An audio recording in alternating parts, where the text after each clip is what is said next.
Mummy તમારો birthday આવે છે તો હું પ્લાનિંગ કરું છું, તો તમારે હોટલમાં જમવા જવું છે કે ઘરે જમવું છે? કર ઘરે જ બનાવ, ઘરે જમવાની મજા આવશે. તો શું બનાવવું? તો છે ને એમ કર, પાલક પનીર બનાવ અને અંદર ચીઝ નાખજે, મજા પડી જશે. પાલકને બાફું કે કાચી કાચી ક્રશ કરું? એમ કર, બાફીને કર. પાલક બાફું તો ખરી, ક્રશ કરી નાખું, પણ એમાં ડુંગળી ટમેટાની પેસ્ટ કરું કે એમને કાચી કાચી નાખું? એમ કર, ગ્રેવી બનાવ. તો ગ્રેવીમાં ટમેટા નાખું કે ન નાખું? અરે ટમેટા તો નાખવાના જ હોય ને, પણ ચીઝ ખમણીને નાખું કે ક્યુબ નાખું?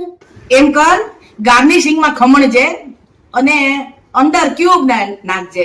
પૂછપૂછ શું કરે? નથી આવડતું, કોઈથી નથી પણ એવું છે. એની સાથે શું ખાશો? થેપલા ખાશો, પરોઠા ખાશો કે નાન ખાશો? એમ કર, ત્રિકોણીય પરોઠા બનાવ, મને તો બહુ ભાવે. ત્રિકોણીય પરોઠા કરું તો પળવાળા કરું કે પળ વગરના કરું?